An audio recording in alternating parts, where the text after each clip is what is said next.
সাথে সম্পর্ক নয়। ওনাকে খুব কষ্ট লেগেছে, আরে ওই লোকটার হাতে পায়ে কাদা, খুব কষ্ট লেগেছে। বিধানসভার মধ্যে গিয়ে বলছে আজকের পর থেকে রাজ্য সরকার যদি শাসকে আছে, আজকের পর থেকে সমস্ত মাঠে মার্বেল বিছিয়ে দিতে হবে, আমার কোনো কৃষক ভাইয়ের না হাতে কাদা লাগে। বুঝতে পারছেন না কেন? ওর এই সম্পর্কে জ্ঞান নাই। আর আজকে যদি আপনার একটা কৃষক পরিবারের সন্তানকে নেতা করে পাঠাতেন, ও প্রথম বিধানসভার মধ্যে গিয়ে হয়তো বাসে যেত, টেকারে যেত, ট্রেনে যেত, এসি গাড়ি হয়তো পেত না, তার এসি গাড়ি নাই, সেখানে গিয়ে কি বলতো, আইনসভার মধ্যে চিৎকার করতো, সে ট্রেজারি বেঞ্চে বসুক আর অপোজিশন বেঞ্চে বসুক, সে আওয়াজ তুলতো, কি বলতো যে পশ্চিম বাংলায় 80 লক্ষ হেক্টর কৃষি জমি আছে, সেখানে কৃষকদের মাত্র মাসিক গড় আয় পরিবার পিছু 7,000 টাকার কম কেন?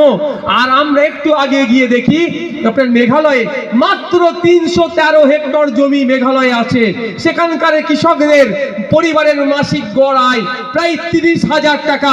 এই বৈষম্য কেন? পশ্চিম বাংলায় এমন পলিসি নিয়ে আসতে হবে, পশ্চিম বাংলার কৃষকদেরও মাস গেলে অন্তত যাতে 15,000 টাকা ইনকাম করতে পারে, তার ব্যবস্থা, তার পলিসি বিধানসভায় আনো। আপনার বাড়ি, আপনি কৃষক, আপনার বাড়ির সন্তানটাকে ওখানে পাঠালে আপনার ভালো খারাপের আওয়াজ তুলবে। আপনি কার বাড়ির সন্তানকে পাঠিয়েছেন, সে আপনার ভালো কিভাবে হয় জানেন না।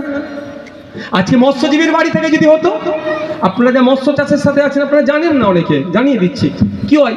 ঘেরি আছে 10 কিলো মাছ আছে, আমরা অনেকে ভাবি কি 10 কিলো মাছ আছে, যত বেশি খাবার দেবো মাছ তত বড় হবে, এটা স্বাভাবিকভাবে ভাবি আমরা, কিন্তু মোটেও নয়।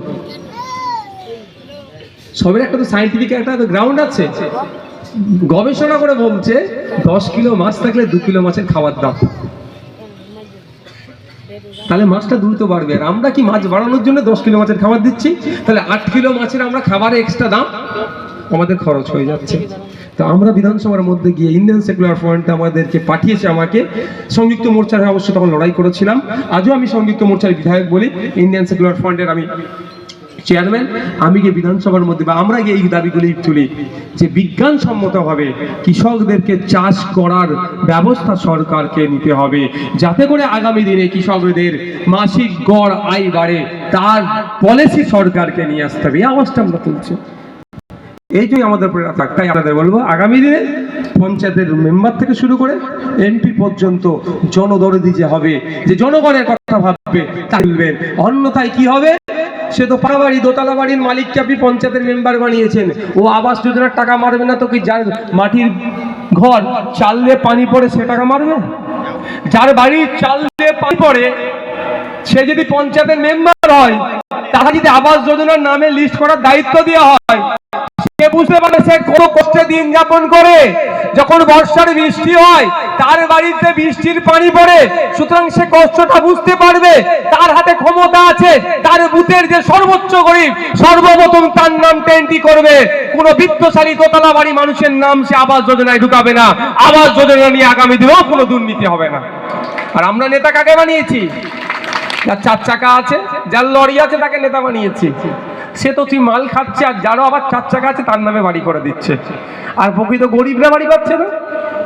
তাই আগামী দিনে নেতাটাকে ঠিক মানুষকে নির্বাচিত করুন। সকলে ভালো থাকবেন, সুস্থ থাকবেন।